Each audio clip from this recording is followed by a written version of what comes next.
আসসালামু আলাইকুম। রাত 10টার শীর্ষ সংবাদে স্বাগত জানাচ্ছি আমি শাহনাজ পারভীন। রোমে পৌঁছেছেন প্রধান উপদেষ্টা। সেনাবাহিনীর গাড়িতে আগুন দেওয়া আসামি সহ 5 আওয়ামী লীগ নেতা গ্রেফতার। আওয়ামী লীগ নিষিদ্ধের জন্য মাঠে নামতে হচ্ছে, এটা লজ্জাজনক, শহীদি সমাবেশে বক্তারা। বাংলাদেশি যুবকের চোখে গুলি করল বিএসএফ। সরকার অবসরে পাঠালো সাবেক রাষ্ট্রপতি আব্দুল হামিদের জামাতাকে। স্থল ভিত্তিক এলএনজি টার্মিনাল স্থাপন করবে সরকার, প্রেস সচিব। 24 ঘন্টায় সারা দেশে বিশেষ অভিযানে গ্রেফতার 1642।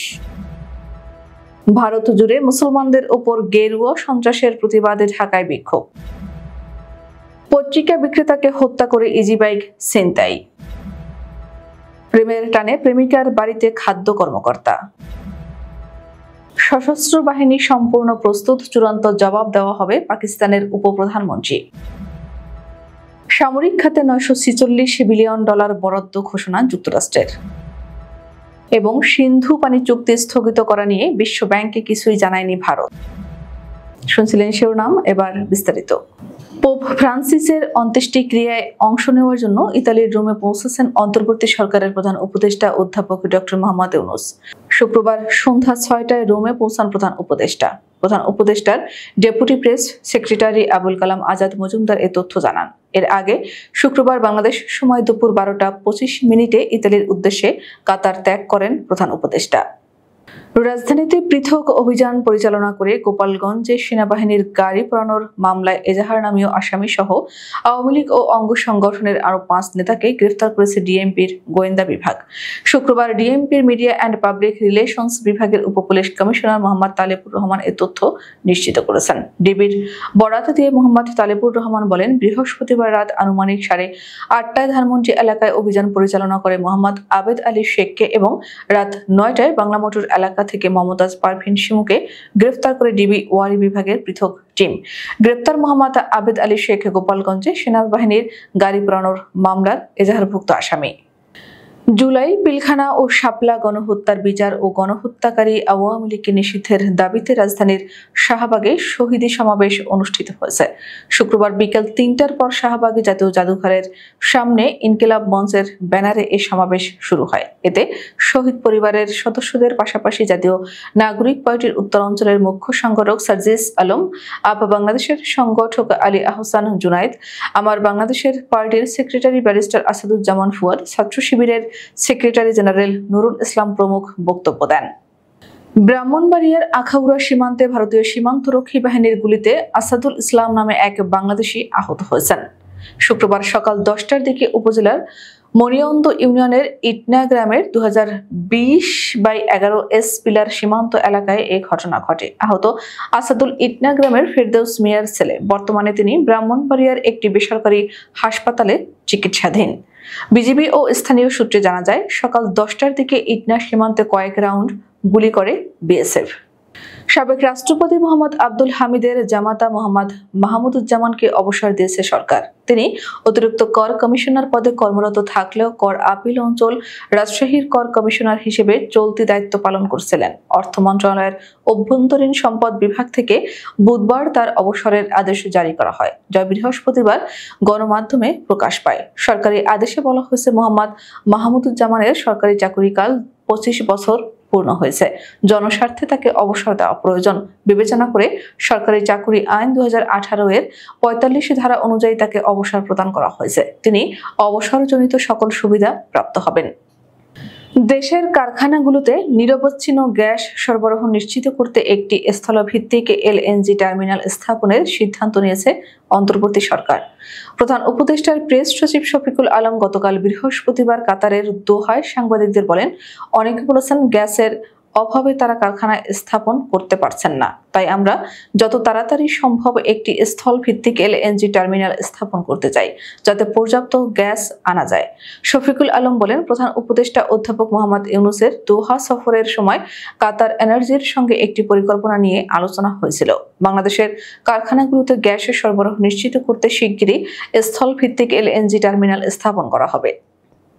দেশে গত 24 ঘন্টায় পুলিশের বিশেষ অভিযানে মামলায় ও ওয়ারেন্টভুক্ত 72 জন আসামিকে গ্রেফতার করা হয়েছে। এছাড়া অন্যান্য ঘটনায় আরো 570 জনকে গ্রেফতার করা হয়েছে। শুক্রবার পুলিশ সদর দপ্তরের এআইজি ইনামুল হক সাগর এই তথ্য জানান। তিনি বলেন, গত 24 ঘন্টায় সারা দেশে পুলিশের বিশেষ অভিযানের মামলা ও ওয়ারেন্টভুক্ত 1072 জন আসামিকে গ্রেফতার করা হয়েছে। অন্যান্য ঘটনায় গ্রেফতার 570 জন। ভারত জুড়ে মুসলমানদের উপর উগ্র হিন্দুত্ববাদী সন্ত্রাসীদের হামলা নির্যাতনের প্রতিবাদে রাজধানী ঢাকায় বিক্ষোভ করেছে ছাত্র জনতা। শুক্রবার বাদ জুমা বাইতুল মোকাররমের উত্তর গেটে জাতীয় বিপ্লবী পরিষদের আয়োজনে এই বিক্ষোভ অনুষ্ঠিত হয়। বিক্ষোভ থেকে মুসলমানদের নির্যাতন নিপীড়ন থেকে রক্ষায় ভারত নিয়ন্ত্রিত কাশ্মীর, ফিলিস্তিন ও আরাকানের স্বাধীনতার দাবি জানানো হয়। জাতীয় বিপ্লবী পরিষদের সিনিয়র যুগ্ম আহ্বায়ক মোহাম্মদ শামসুদ্দিনের সভাপতিত্বে বিক্ষোভে বক্তৃতা করেন যুগ্ম আহ্বায়ক সৈয়দ কুতুব ও বিপ্লবী ছাত্র পরিষদের আহ্বায়ক আব্দুল ওয়াহেদ। পত্রিকা বিক্রেতা আনিস মিয়া ঠান্ডা প্রায় 20 বছর ধরে গাইবান্ধা শহরের বিভিন্ন জায়গায় পত্রিকা বিক্রি করেন। সংসারের অতিরিক্ত ব্যয় মেটানোর জন্য সকাল থেকে পত্রিকা বিক্রির পর প্রতিদিন বিকেল থেকে রাত পর্যন্ত তিনি ব্যাটারি চালিত ইজি বাইক চালাতেন।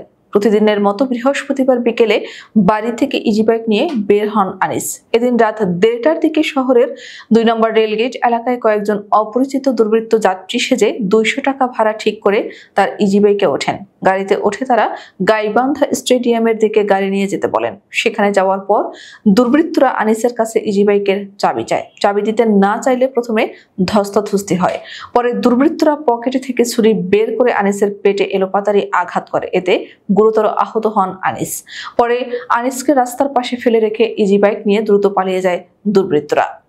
প্রেমের টানে এক তরুণীর বাড়িতে দেখা করতে গিয়ে আটক হয়েছেন সান্তাহারের খাদ্য পরিদর্শক ইউসুফ আলী। প্রেমিকার বাড়িতে 2 দিন আটকে রেখে দেন দরবারের একাধিক ভিডিও চিত্র সামাজিক যোগাযোগ মাধ্যমে ভাইরাল হয়েছে। বিষয়টি জানাজানি হলে দায়িত্বরত কার্যালয়ে উপস্থিত না থাকার দায়ে ওই কর্মকর্তাকে সান্তাহার থেকে পাবনায় বদলি করে কর্তৃপক্ষ। সংশ্লিষ্ট সূত্রে জানা গেছে, জেলার খেতলাল উপজেলার মামুদপুর ইউনিয়ন সামান্তহার গ্রামের এক নারীর সঙ্গে সামাজিক যোগাযোগ মাধ্যম ফেসবুকে পরিচয় ঘটে বগুড়ার সান্তাহারের কেন্দ্রীয় খাদ্য সংরক্ষণাগার খাদ্য পরিদর্শক ও ভারপ্রাপ্ত কর্মকর্তা ইউসুফ আলীর। দীর্ঘ 4 বছর ধরে চলে তাদের এই সম্পর্ক। বাড়ি ও অফিসে যাতায়াত ছিল দুজনেরই। পাকিস্তানের উপপ্রধানমন্ত্রী ও পররাষ্ট্রমন্ত্রী ইসাক দার দেশটির পার্লামেন্টে বলেছেন, পাকিস্তানের সশস্ত্র বাহিনী সম্পূর্ণ প্রস্তুত। যে কোনো শত্রুতামূলক কর্মকাণ্ডের প্রতিক্রিয়ায় চূড়ান্ত জবাব দেওয়া হবে। কাশ্মীরের পেহেলগামে পর্যটকদের উপর সশস্ত্র হামলার পর পাকিস্তানের উপর দায় চাপানো নিয়ে ভারতের প্রচেষ্টার মধ্যে পার্লামেন্টের সিনেট অধিবেশন চলাকালীন ইসাক দার একথা বলেন। মধ্যপ্রাচ্য সংকট, ইউক্রেন যুদ্ধ, ইরান যুক্তরাষ্ট্র আলোচনার অনিশ্চয়তা এবং এশিয়ায় ক্রমবর্ধমান প্রতিদ্বন্দ্বিতা সহ 2025 সালে বিশ্ব যখন একাধিক ফ্রন্টে উত্তপ্ত, ঠিক তখনই নিজেদের সামরিক খাতে $946 বিলিয়ন বরাদ্দের ঘোষণা দিল যুক্তরাষ্ট্র। স্থানীয় সময় বৃহস্পতিবার মার্কিন কংগ্রেশনাল বাজেট অফিস এক ঘোষণায় এ তথ্য জানিয়েছে। এতে বলা হয়েছে, পরবর্তী 1 দশকে যুক্তরাষ্ট্রের পারমাণবিক সামরিক শক্তি রক্ষণাবেক্ষণ ও আধুনিকীকরণের জন্য প্রায় $946 বিলিয়ন বরাদ্দ রাখা হয়েছে। বৃহস্পতিবার প্রকাশিত সিবিওর দ্বিবার্ষিক প্রতিবেদনে বলা হয়, মার্কিন প্রতিরক্ষা মন্ত্রণালয় ও জ্বালানি বিভাগের বাজেট পরিকল্পনার উপর ভিত্তি করেই মূলত এই বাজেট দেওয়া হয়েছে। চেনাব নদীর উপর ভারতের নির্মিত জলবিদ্যুৎ প্রকল্প বাগলিহার হাইড্রো ইলেকট্রিক পাওয়ার প্রজেক্টের একটি দৃশ্য। কাশ্মীরের পেহেলগামে গত মঙ্গলবার বন্দুকধারীদের হামলার পর পাকিস্তানের সঙ্গে সিন্ধু আন্তর্জাতিক পানি চুক্তি একতরফা স্থগিত করেছে ভারত। পাকিস্তানের সঙ্গে স্বাক্ষরিত সিন্ধু পানি চুক্তি একতরফা স্থগিত করায় ভারতের সিদ্ধান্ত সম্পর্কে বিশ্ব ব্যাংককে কিছু জানানো হয়নি। বিশ্ব ব্যাংক একথা জানিয়েছে বলে কয়েকটি সূত্র ভারতীয় প্রভাবশালী সংবাদ মাধ্যম দ্য হিন্দুকে নিশ্চিত করেছে। আমাদের আগামীকাল দুপুর 2টায় শীর্ষ সংবাদ দেখার আমন্ত্রণ জানিয়ে এখনকার মতো বিদায় নিচ্ছি। দর্শক, ভিডিওটি শেষ পর্যন্ত দেখার জন্য আপনাকে অসংখ্য ধন্যবাদ। নিত্য নতুন সংবাদ পেতে আমাদের ইউটিউব চ্যানেলটি সাবস্ক্রাইব করুন ও নিয়মিত নোটিফিকেশন পেতে বেল বাটনটি ক্লিক করুন এবং আমাদের ফেসবুক পেজটিতে লাইক করুন। এছাড়াও আমাদের ভিডিওতে লাইক দিয়ে শেয়ার করুন। আল্লাহ হাফেজ।